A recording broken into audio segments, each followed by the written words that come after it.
Alexander von Humboldt era um velho senhor, pequenino, e já com os cabelos totalmente brancos. Atrás dele vinha um secretário empunhando um bloco de notas, um mensageiro da corte vestindo libré e um jovem de costeletas carregando um tripé com uma caixa de madeira em cima. Como se tivessem ensaiado, eles fizeram uma pose. Humboldt estendeu os braços em direção à porta da carruagem. Nada aconteceu.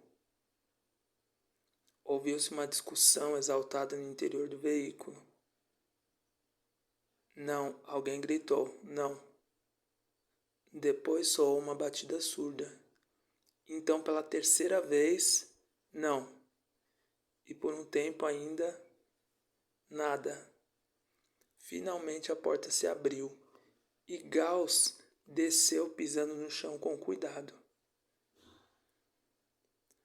Ele levou um susto quando Humboldt o segurou pelos ombros. Exclamou que era uma grande honra, um grande momento para a Alemanha, para a ciência e para ele próprio. O secretário tomou nota. O homem atrás da caixa de madeira sussurrou: agora. Humboldt parou como que petrificado. Aquele era o senhor Daguerre. Ele sussurrou, sem mover os lábios. Um protegido seu que estava trabalhando num aparelho que capturaria um instante numa camada de iodeto de prata sensível à luz e o salvaria da fugacidade do tempo. Ele pedia que ninguém se movesse em hipótese alguma. Gauss disse que queria ir para casa. Apenas um instante, sussurrou Humboldt. Uns 15 minutos, eles já haviam progredido muito.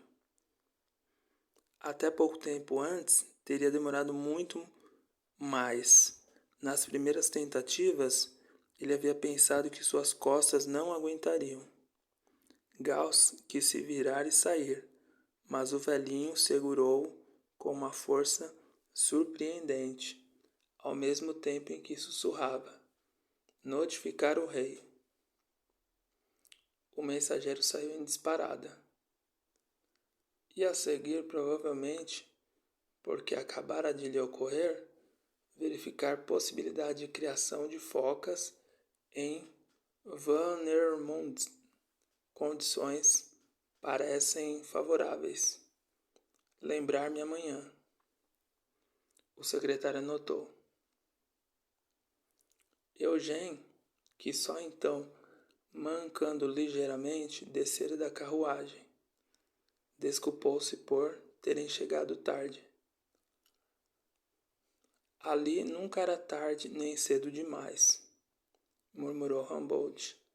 Ali havia apenas trabalho, e ele seria feito. Felizmente, ainda podiam contar com a luz do dia. Que ninguém se mexesse.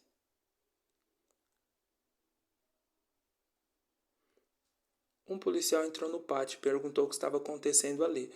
Mais tarde, sussurrou Humboldt com os lábios fechados. Aquela é uma reunião subversiva, disse o policial. Se não se dispersassem, imediatamente ele faria uso da sua autoridade. Humboldt, ainda sem abrir a boca, disse que era camareiro. O policial não tinha ouvido. E, inclinando-se para a frente, pediu que repetisse. Camareiro do rei, disse o secretário de Humboldt, um membro da corte. Daguerre pediu que o policial saísse da cena. Com o senho franzido, o policial recuou. Em primeiro lugar, qualquer um poderia afirmar que é camareiro. Em segundo, a proibição de reunião era válida igualmente para todos. E aquele ali, ele apontou para Eugênio, era evidentemente um estudante. Isso complicava bastante a situação. Se ele não sumisse dali imediatamente, disse o secretário, teria problemas que não conseguiria sequer imaginar. Não se falava daquela maneira com uma autoridade, disse o policial hesitante. Ele dava mais 5 minutos. Gauss deu um suspiro e se soltou. Oh, não! Exclamou Humboldt. Da guerra e bateu com o pé no chão. Aquele momento estava perdido para sempre. Como todos os outros, disse Gauss calmamente. Como todos os outros. De fato, ainda na mesma noite, enquanto Gauss, em seu quarto, roncava tão alto que se podia ouvir em toda a casa, Humboldt examinou com uma lupa a placa de cobre que havia sido exposta à luz, e não conseguiu identificar absolutamente nada. Somente depois de um tempo ele acreditou ver se esboçar uma confusão de vultos indefinidos, os contornos difusos de algo que lembrava uma paisagem submersa.